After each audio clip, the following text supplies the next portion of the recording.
Wouldn't you love to hear the president sit here behind this desk and say, America, you read the paper? I know, I haven't read this thing for a while either. America has a trust deficit. We don't trust our institutions anymore. We don't trust Congress. We don't trust the guy who sits behind here. Can you imagine the president actually saying this to you?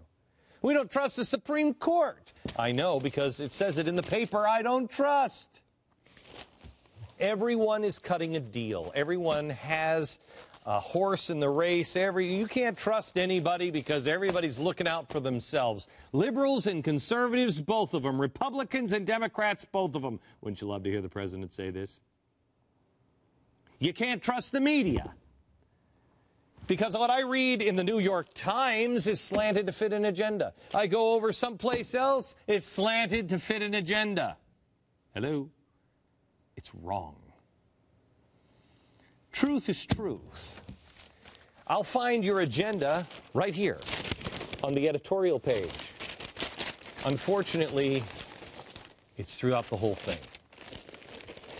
Here's a story about how we can't trust the banks. If you're late on a loan, they might foreclose on you. If you invest with one of the investment houses, they just might sell you cheap junk. Here, this is the scourge of corporate corruption. They'll sell you junk and they'll wrap it in pretty paper. We learned just last week, and that's what this story is about, that our banks have been lying to us. In fact, they're not even lying to us. They've gone beyond that. They're lying to each other. They're lying about the interest rate they charge each other. So they'd all look better to the federal regulators who, quite honestly, don't answer to anybody anymore. Everybody's in on it. They lied to the regulators. They lied to each other so they wouldn't have to pay you and investors as much. Wouldn't you love to hear the president say, oh, and we all pretend to be so shocked. I'm the president of the United States, and this is an outrage, and it'll stop. Oh, come on. How could the banks lie? How could the media get it wrong? How could the politicians be so inept? I wonder where the trust deficit really comes from. Does it mean that America's great institutions, its leaders, its functionaries, have their work cut out for them? All we have to do is start telling the truth, I wonder. All we have to do is start being honest with each other. Really? We're going to hold people accountable. I'm not so sure. It's not just because I don't think anybody who sits at this desk, left or right, anybody who sits at a media desk, a news anchor desk, anybody who sits at the assignment desk, it's not just because I don't think they can really be honest. I don't even think they can recognize the truth anymore. It's because I don't think you and I expect them to be honest anymore. We expect them to tell us. We all know what we're going to get out of the New York Times. We all know what we're going to get out of this office if it's a Republican, out of this office it's a Democrat. And most times we're both pissed off about the same thing, but when it's our guy who does it, we pretend we're not pissed off. Really? Wouldn't you love to hear the President of the United States stand up in this desk, stand up here and say, you want trust? Here's how you do it. This is how America was designed. The founding fathers were suspicious of giant institutions. They were suspicious of churches, the Church of England, big trading companies of London, the king, exploiters, politicians. They hated all of them. It was their way or banishment. So the founders chose revolution. They trusted the individual and placed power in you. They wrote the Constitution at this moment. Here he is, George Washington. Let us raise a standard in which the wise and honest can repair. They trusted you. Not the banks, not the churches, not the newspapers.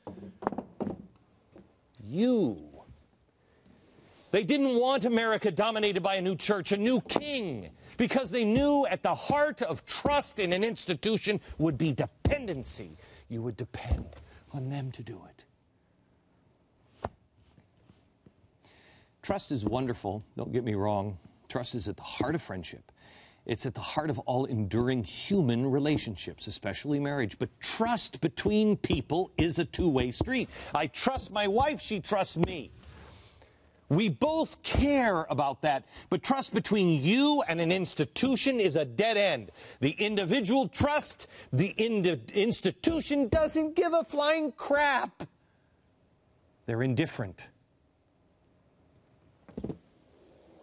Wouldn't you love to hear the president sit at this desk and tell you the truth? Maybe this is a good thing. I read this story this morning and I thought this is a good thing. We'll have our trust shattered. It's a good thing. It's a wake-up call. It's a reminder that our institutions, we're not supposed to trust them. George Washington said, government is like a fire. If you control it, it's good. If you forget what it is, it will control you. We are the citizens. We are the owners of the United States of America. We're not children. Get out of my soda, Bloomberg. Get out of my bedroom, federal government. Get out of my doctor's office, federal government. Get out of my business, federal government. I'm not a child. You are there to protect my life, to protect my liberty, so I can pursue my happiness. Oh, would I love to hear any president say that. I don't think Obama will say it, and I don't think Mitt Romney will say it. Wouldn't it be nice? It would be nice to trust our leaders, but we should never trust them. Very short leash. We need to trust ourselves and our neighbor. We should trust those we know, not distant bureaucrats, not even our elected leaders, certainly not self-appointed experts and media pundits. Who are these people? Who am I? You don't know me. I've never asked for your trust.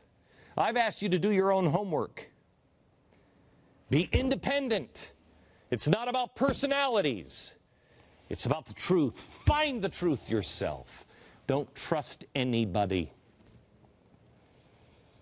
You're going to trust the CEOs and the banks and the corporations and the politicians? Whew. Now, this is easier said than done. Just trust yourself because you've been trained. I've been trained. We've all been trained. Wait like a damsel in distress. Throw open the shutters of the window. Help, help. Oh, wait for someone else to save you. When the banks lied to us, what did we do? We ran into the arms of the bank regulators. Most of them had worked at Goldman Sachs. And then when the bank regulators failed, we hire more regulators. Most of them work at Goldman Sachs. No one sitting at this desk will ever tell you that. You need to say it. It's your country. You're the owner of this desk. Last week, there were storms across the country, trees down, power outages, houses destroyed. The East Coast took quite a hit. In one area, Washington, D.C., it stayed dark for days. After a few days of sitting in the heat, the people in Washington, oh, they rose up. What did they do? Oh, help me! Help me, somebody! They complained. They wrote letters. And what did they say? They said, where's our utility regulators? Why isn't our government protecting us from these evil, lazy utility corporations? Really? It is typical because it is a habit, and it is a bad habit. Imagine what the Founding Fathers would say. Why are you so dependent? Last week, somebody else's power went out. Because this person was stupid enough to believe that a farm could be run on solar and wind power alone. 100 degrees. 100 degrees. Power went out. Little children were in the house. Oh, it was horrible. How do I know? I was there. I was the one stupid enough to think solar and wind power could power a house for 8 people. It's bullcrap. So what did we do? I got on the roof and said, help, help. No, I didn't. You know who complained? The children. The adults said, get over it. Make yourself some lemonade. Get over it. It's not going to make it better. How did America go so wrong? Franklin was asked on the way out of the Constitutional Convention, what have you given us, sir? I have given you a republic, if you can keep it, he said. If our institutions fail us, what then? We run into the arms of another big, giant institution, one that's bigger, one that says, give me more power so they can fail us too. We should take on the work of fixing things ourselves. Stop delegating the work to others. Stop complaining. When others do the right thing, follow them. When they don't follow them. Don't complain. That's what children do, and we're not children. Let us make our institutions earn our trust. And they probably never can. But if they can't, then someone else will do the job.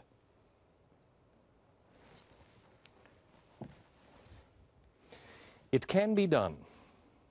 There is no limit to what a man can do or where he can go if he doesn't mind who gets the credit. It's a state of mind. It's the American state of mind. Are you up to the challenge? Will it be you? God bless you. God bless the Republic.